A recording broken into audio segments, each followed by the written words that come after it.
The making of Crisis on Ghittmound by The Hill. This is our project video for how we made the game Crisis on Ghittmound. How we started off was researching board games, playing board games that we all loved, and playing board games that we thought suited what we wanted to do. A lesson on global teamwork, on fixing the climate problem that we face. We researched and see what we liked about these games, and from that we came up with a rough idea. With that rough idea, we began the process of weekly meetings, and when weekly meetings became weekly minutes.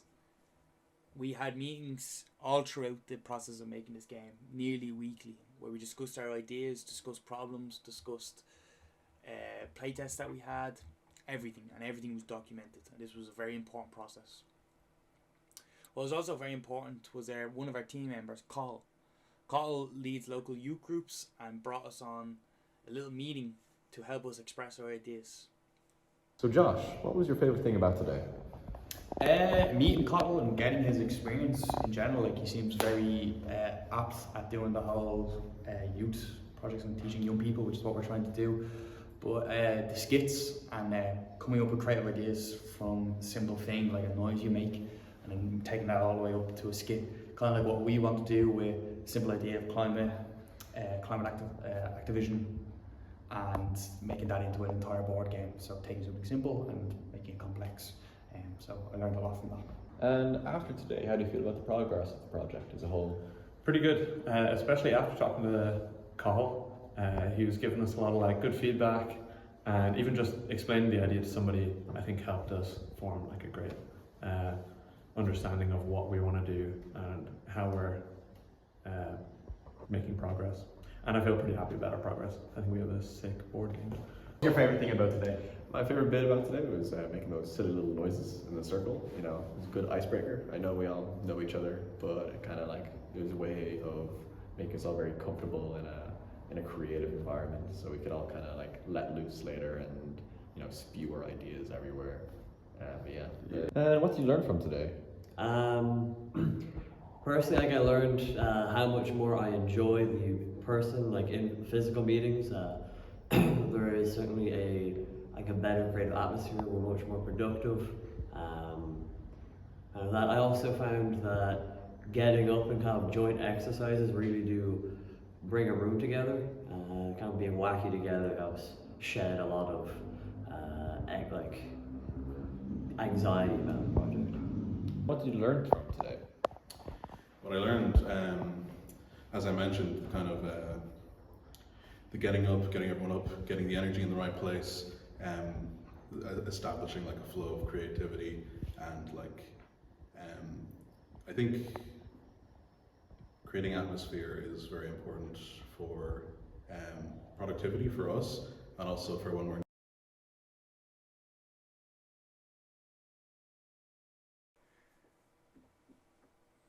With help from Cottle, we started to push our idea further. We met up with cardboard, a few markers and scissors. We created our first prototype. How did today go? What happened today? Yeah, today went pretty well. We did a little reflection on everything, and I think we discussed some important things and talked through some things, which was important because they were needed to be brought up, but we also dealt with it very well, which I was pretty happy with. Then we finalised and finished our prototype out of cardboard, and we developed it, and then we were using it to kind of spread out the rules a little bit more. And I think we kind of came to a bit of a roadblock, which was important that we got to this early in development, which was just some of the similarities to other games and how we could push our creativity a little further. So that was the main source of today's thing, and of course then we had a lovely lunch out in the sun and had some nice team bonding. But I think we came to an important decision that we have to kind of go back to the drawing board a little bit and revamp some of our ideas, which was better to have now than 6 months down the line. Yeah, and go back to the drawing board, we did. So we began running playtests with local game groups, playing the games that we loved, to see what they liked about them and see what we could learn. University card, which if I'm 1 point away from winning, I can use this card and then win. Count them up, count them up. Let me put my 1, 2. Ah, yeah. 1, 2, 3, 4, 5, 6, 7, 8, 9. Yes! We learned a lot from this. And going back to the drawing board, we started off strong. We planned our game from the ground up, designing the tiles, the quantity of the tiles, and the art team went to work. We created most of the art for the tiles and most of the art for the player cards, and created a board and a new system.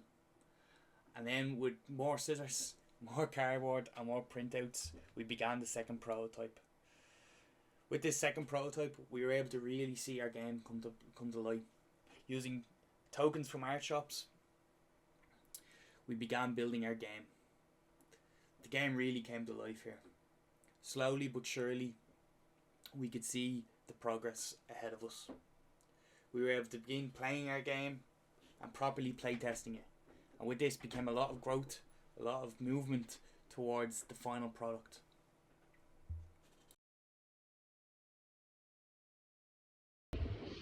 Alright, version 1. Not bad. That looks, It's a bit sad that they're so small, but I think it'll look really nice. I blame bureaucracy. I think it's definitely something we're going to have to think about, of the tokens being... I think if these tile tokens are bigger, this size is actually not bad, is it? That's pretty nice. 1 inch I think it is, pretty good. Because it doesn't cover the art, but it just...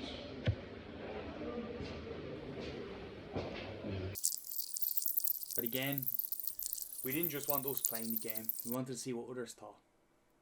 So we began the process of our first playtests. We had friends and local game groups play our game and getting feedback through surveys, questionnaires and videos, which we would look back on, discuss in our meetings. Okay. So Shane, how did you feel the length of the game? Did you feel it was too long or too short, or what's your thing? Overall pacing wise, I'd imagine we got 1 hour 45 of gameplay, and we completed 2. We were pretty much in the end game, I'd say. I felt myself. Yeah.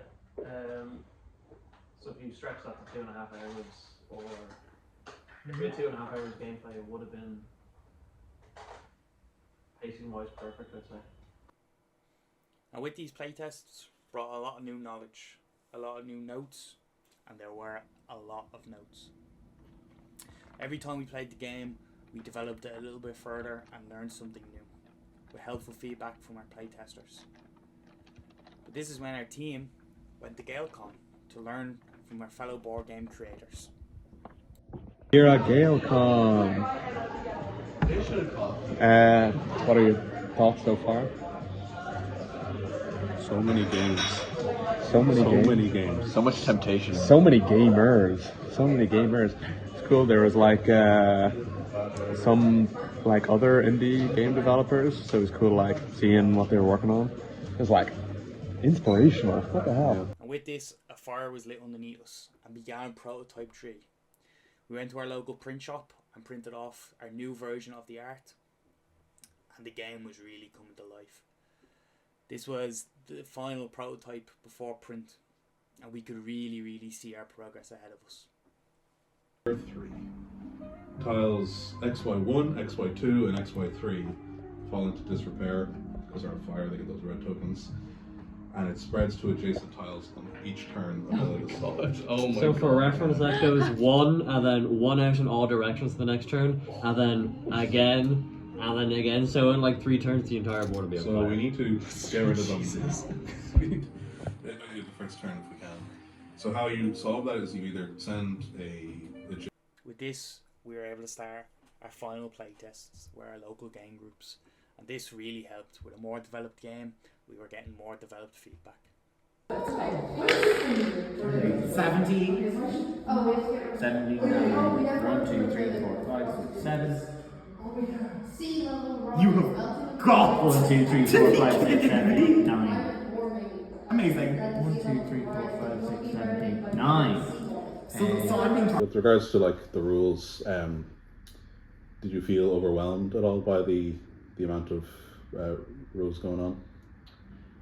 I think when I first heard them all, there's obviously a lot of rules that go into any sort of game, but the moment you like sit down and you play it, the first time we played it is learning everything, including the lore and stuff, was quite long. But once you sit down and play it, just like start to finish, like we did today, it's very clean. There's not a lot of fat on it, so to speak.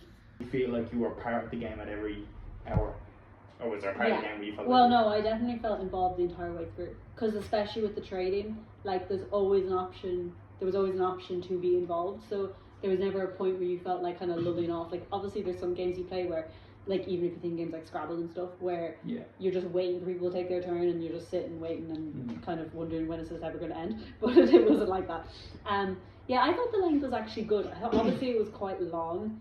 Definitely, I'd probably agree with Ben at the end that there's probably something kind of slightly off at the end of the fact that it could be so loopy of people constantly pushing up and down, which just makes it go on, I think, a little bit longer. But if there was some sort of rule or pitfall or something that you can't do, I don't know, it could be anything, just to prevent something like that. But I don't mind.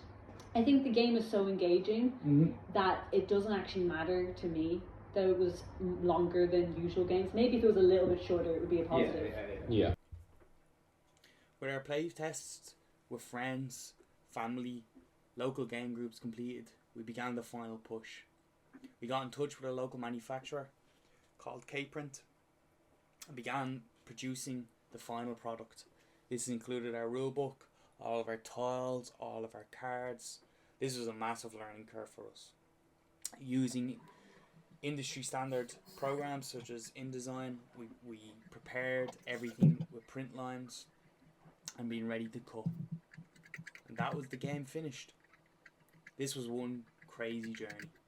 What started as a table, as a group of friends sitting around a table playing a board game, quickly developed into something we couldn't have dreamed of. We wanted to share with everyone what board games mean to us. We are the Hail, and we were so grateful to create this project, and we cannot wait to share it with everybody. A big thank you to the EU, all of our playtesters and families and friends. Thank you.